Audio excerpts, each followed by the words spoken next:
Hello everyone, welcome to Abhipedia. My name is Ankur Sharma. I am your faculty for the subject Commerce and Accountancy for your SEBI Grade A exam.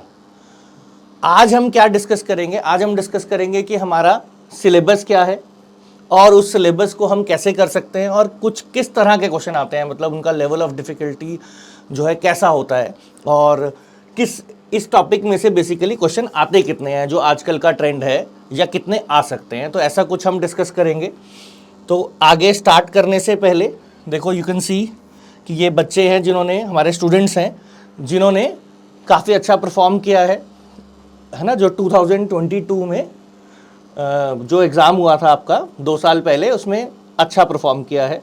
और अगर आप join करना चाहते हैं हमारा course, तो आजकल जो है वो डिस्काउंट चला हुआ है, 50% ऑफ है, तो अच्छा ऑफ़र है। और अगर आपको कोई भी इन्फॉर्मेशन चाहिए कोर्स के रिगार्डिंग या और भी कोई इंक्वायरी है, तो आप इस नंबर पे जो है कॉल कर सकते हैं। अब देखो, अगर हम डिस्कस करें, इसमें जो नोटिफिकेशन में आपका आया हुआ है, ये देखिए, ये जर्नल आपकी स्ट्रीम है यहाँ पे, और इस स्ट्रीम के अंदर ये कॉमर्स एंड अकाउंटेंसी का बहुत इंपॉर्टेंट रोल है। इसमें से काफ़ी सारे क्वेश्चंस आते हैं, आगे जाके हम डिस्कस करेंगे। अभी हम क्या लेके चलते हैं, देखो, तो यहाँ पे नेगेटिव मार्किंग है, 1/4 of the marks assign to question. तो नॉर्मली हम लेके चले 100 मार्क्स का पेपर है, तो अभी के ट्रेंड के हिसाब से 50 क्वेश्चंस आते हैं, तो आप लगा लीजिए वो 2 मार्क्स के होते हैं, ठीक है। तो ऐसे करके आपके 100 मार्क्स बनते हैं। और ये नेगेटिव मार्किंग होने की वजह से आपको क्या है कि बहुत प्रिसाइज होना पड़ेगा। आपके जब आप ये एमसीक्यूज करेंगे तो इनमें आपको बहुत प्रिसाइज होना पड़ेगा, मिस्टेक करने का चांस नहीं है। बिकॉज अगर आप मिस्टेक करते हो तो यू लूज मार्क्स, तो तुक्के वाला काम नहीं चलेगा, you have to be very precise. तो इसलिए अब हम आगे आए, देखिए आगे हमारा सिलेबस, जो सिलेबस प्रिस्क्राइब्ड है ये बहुत स्पेसिफिक है। वैसे तो स्पेसिफिक चीज़ें, स्पेसिफिक टॉपिक्स जो हैं अकाउंटेंसी से दिए हुए हैं। अगर आप देखो यहाँ पे, तो फाइनेंशियल इंफॉर्मेशन सिस्टम जो है एक टॉपिक ये है। फिर अकाउंटिंग स्टैंडर्ड्स हैं, सारों को नहीं बोला हुआ है, जो स्पेसिफिकली उन्होंने बोला है depreciation, inventories, revenue recognition, fixed asset से रिलेटेड, फॉरेन एक्सचेंज ट्रांजैक्शन से रिलेटेड और इन्वेस्टमेंट से रिलेटेड। तो अगर इन डिटेल कोई क्वेश्चन पूछेंगे तो यहाँ से पूछेंगे, अदरवाइज 32 के अराउंड आपके जो है अकाउंटिंग स्टैंडर्ड्स होते हैं।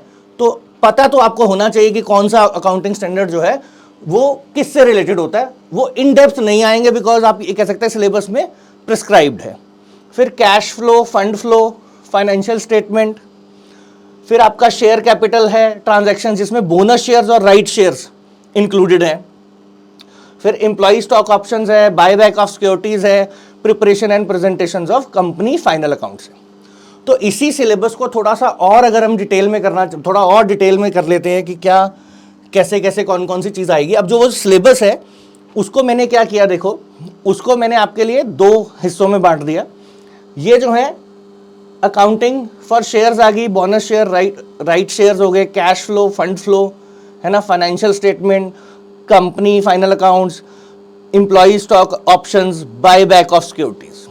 अब ये जो है इसको आप नॉर्मली कंसिडर कर लो कि ये थोड़ी सी क्या होती है, आपकी एडवांस्ड अकाउंटिंग होती है, या पहले आपको बेसिक अकाउंटिंग आनी चाहिए। अब क्योंकि कॉमर्स, नॉन कॉमर्स बच्चे दोनों इसको अटेम्प्ट कर रहे हैं, तो इसलिए दोनों तरह के स्टूडेंट्स को अटेम्प्ट कर रहे हैं।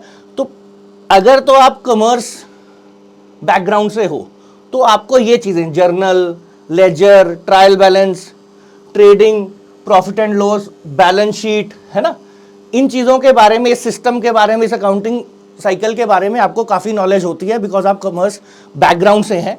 हाँ, आपको जो है रिवाइज ज़रूर करना पड़ेगा, क्योंकि इस पोर्शन से जो है क्वेश्चंस आते हैं, इसको बेसिक अकाउंटिंग आप कह सकते हैं, इसमें से क्वेश्चंस आएंगे। और अकाउंटिंग स्टैंडर्ड भी जो है वो भी आपके यहीं चले जाएंगे बेसिक अकाउंटिंग में।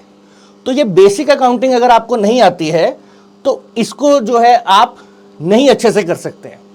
तो कॉमर्स स्टूडेंट को नॉर्मली आती होती है, तो उसको यहाँ एडवांटेज है, ठीक है। ये सीखने के बाद फिर आप इनको जो है कर सकते हैं, बिकॉज इस बेसिक के बिना वो करना मुश्किल, या आप ये कह लो इम्पॉसिबल ही है है ना। थोड़े बहुत आप थ्योरी को रट्टा लगा लो वो अलग बात है, बट क्योंकि पेपर 2 में आपके न्यूमेरिकल भी आते हैं, तो फिर न्यूमेरिकल के लिए ये बेसिक होगा, तभी इस पे आप जो है कंसंट्रेट कर पाएंगे।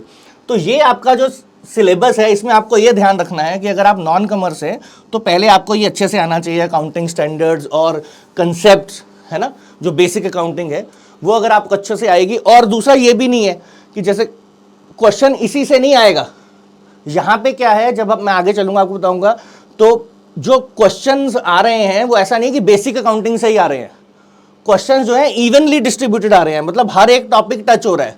इवन कुछ चीज़ें जो हैं वो उन्होंने मेंशन नहीं की, वो भी चेक, जैसे बिल ऑफ एक्सचेंज के बारे में मेंशन नहीं है, तो बिल ऑफ एक्सचेंज को हम बेसिकली बेसिक अकाउंटिंग में ही देते हैं क्योंकि वो +1 में होता है, तो उससे भी क्वेश्चन आया हुआ है ना। तो हम जो ये बनाते हैं पास्ट ट्रेंड जो है आपका, पास्ट पेपर्स जो है उनको देखकर और प्लस उनके बेसिस पे फ्यूचर में क्या आ सकता है उसको देख करके हम एनालाइज करके आपके लिए ये टॉपिक्स जो है वो पिक करते हैं। लेकिन ऐसा है कि जब वो बेसिक अकाउंटिंग की हम बात करते हैं तो बेसिक अकाउंटिंग में बहुत कुछ चीज़ें होती है, जैसे रेक्टिफिकेशन ऑफ एरर्स भी एक टॉपिक होता है, तो आने को वहाँ से भी आ सकता है क्योंकि जर्नल से रिलेटेड होता है। बट हम जब प्रिपेयर कर रहे हैं तो हम बेसिकली ये देखते हैं पास्ट में क्या आया और फ्यूचर में रफली क्या आ सकता है, तो उसी के आसपास अपनी प्रिपरेशन रखते हैं, वरना अकाउंटिंग का सिलेबस तो बहुत वास्ट है, ठीक है ना। कोई भी सिलेबस हो बहुत वास्ट होता है, तो आपको प्रिसाइज करना है, ठीक है।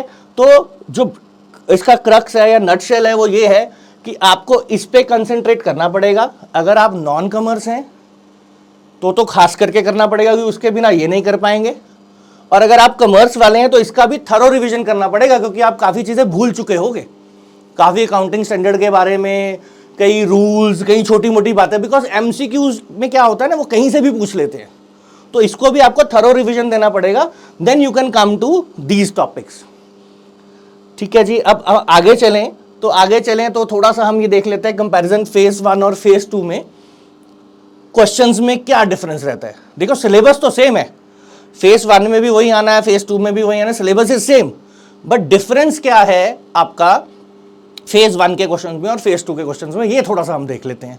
जैसे अगर हम लेके चलें तो नंबर ऑफ क्वेश्चंस फेज 1 में नॉर्मली जो पास्ट ट्रेंड में आए हो, इट कुड चेंज, ऐसा नहीं है, हो सकता है कि फ्यूचर के पेपर में कुछ चेंज कर दे number of questions, but past trend के अकॉर्डिंग आप लेके चलो तो 10 से 13 क्वेश्चन आए हुए हैं, और अगर मैं वैसे बोलूं तो 20 to 26% के बीच में, अगर इसको मैं परसेंटेज में कन्वर्ट कर दूं तो 10 to 13 क्वेश्चंस जो हैं वो इस टॉपिक से, कॉमर्स एंड अकाउंटेंसी से आए हुए हैं, तो काफ़ी होते हैं 13 क्वेश्चंस। अगर आप इसको अच्छे से करोगे और तो ऑब्वियसली आपको क्या है, एक एज मिल जाएगा और के अकॉर्डिंग। अब फेज 2 की बात करें तो फेज 2 में भी 8 से 10 आए हुए हैं, तो 16 से 20%। अब फेज 1 और फेज 2 में नंबर ऑफ क्वेश्चंस में तो ज़्यादा फर्क नहीं है और ये पैटर्न चेंज भी हो सकता है, लेकिन अगर हम ये यहाँ पे आ जाएं कि डिफिकल्टी लेवल क्या है उनका, तो इजी जो है यहाँ पे 60% जो क्वेश्चंस हैं वो इजी आए हुए हैं, they are not very tough, है ना। और यहाँ पे जब आए फेज 2 में तो 50% ईजी है, जो ईजी वाले हैं वो कम हो गए। यहां पे आए मॉडरेट में तो लगभग आसपास की परसेंटेज ही है कि 30% जो है वो टफ है, 30 ये एक हमारा एक एस्टिमेटेड वैल्यू है, it could change in future also, ऐसा नहीं कि ऐसा ही होगा, ऐसा नहीं मैं कह रहा हूं, बट अभी तक ऐसे आया हुआ है और एक्सपेक्टेड भी होता है कि इसी ट्रेंड पे आएगा, इसके आसपास ही आएगा, थोड़ा बहुत ऊपर नीचे हो जाएगा। अब डिफिकल्टी लेवल जो है वो फेज 1 में जो है सिर्फ 10% है, और फेज 2 में यहां कई बार डिफिकल्ट जो है, कई बार पूरे पेपर में डिफिकल्ट लेवल का क्वेश्चन होता ही नहीं है, ऐसा भी है, लेकिन कभी कभी आया हुआ है, ठीक है। और यहां पे आ जाएं तो 20% तक डिफिकल्टी लेवल बढ़ जाता है। इसका रीजन क्या होता है, देखो यहां पे न्यूमेरिकल क्वेश्चंस जो हैं वो ना के बराबर आए हुए हैं, नील है। न्यूमेरिकल क्वेश्चंस जिसमें कैलकुलेशंस होती हैं, है ना, जिसमें आपको कई चीज़ें कैलकुलेट करनी पड़ जाती हैं, जैसे आपको शेयर की वैल्यू कैलकुलेट करनी पड़ सकती है, या आपको जर्नल एंट्री करनी पड़ सकती है, उसमें कैलकुलेशन हो सकती हैं, कोई ऐसा पूछ सकते हैं, या प्रॉफिट एंड लॉस में से कुछ बेसिक क्वेश्चन पूछ सकते हैं, कहीं से भी कुछ भी पूछ लेते हैं, बायबैक से पूछ सकते हैं, कहीं से भी, है ना। लेकिन यहाँ पे न्यूमेरिकल क्वेश्चन जो हैं 50% से 70% आए हैं, तो डिफिकल्टी लेवल चाहे आप बोलो कि मैं ये करूं कि यहाँ पे देखो इजी में ज़्यादा फर्क नहीं है, मॉडरेट में ज़्यादा फर्क नहीं है, यहाँ भी ज़्यादा फर्क नहीं है, लेकिन क्योंकि इसमें न्यूमेरिकल्स आएंगे फेज 2 में, न्यूमेरिकल आने से ही आपका डिफिकल्टी लेवल थोड़ा अप हो जाता है, ठीक है, डिफिकल्ट हो जाते हैं जब न्यूमेरिकल आते हैं। हो सकता है बेसिक न्यूमेरिकल ही आए, लेकिन बेसिक न्यूमेरिकल करने के लिए आपकी बेसिक अकाउंटिंग बहुत स्ट्रांग होनी चाहिए, या कम से कम आपकी वेल वर्स्ड होनी चाहिए, और जो कॉमर्स वाले भी हैं उनकी वेल रिवाइज्ड होनी चाहिए, तभी आप इन क्वेश्चंस को जो है कर पाएंगे अच्छे से। तो ये हमारा क्या है, ये जो है मैंने आपको आज ओवरव्यू दिया कि हम जो है कैसे, जो है हमारा सिलेबस है क्या, सिलेबस के बारे में अगर आप देखें तो है ना, सिलेबस को मैंने बता दिया कि ये आपका सिलेबस है, ये आपका जो है अकाउंटिंग, ये वाला पोर्शन आपका स्ट्रांग होना चाहिए, चाहे आप कॉमर्स है नॉन कॉमर्स है, अगर ये आपका अच्छे से वेल वर्स्ड है तो फिर इनमें आपको आसानी हो जाएगी। और इवन अगर आप कॉमर्स, कई बार क्या होता है कि आप बीकॉम कर चुके हैं, कॉमर्स बैकग्राउंड है लेकिन कर चुके हैं, काफ़ी टाइम हो गया है, तो इन दैट केस ऑल्सो इसको आपको अच्छे से रिवाइज कर, इसको भी अच्छे से रिवाइज करना पड़ेगा, क्योंकि नॉर्मली आप भूल जाते हैं, है ना, ऐसा नहीं कि आपने जो पढ़ा है वो आपको याद ही रहता है।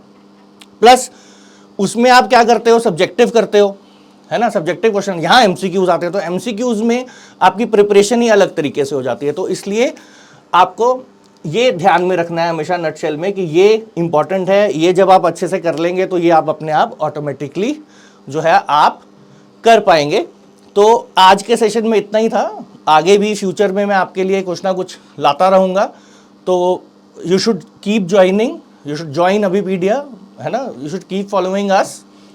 तो I hope that would help you in preparation of your SEBI Grade A exam and score well.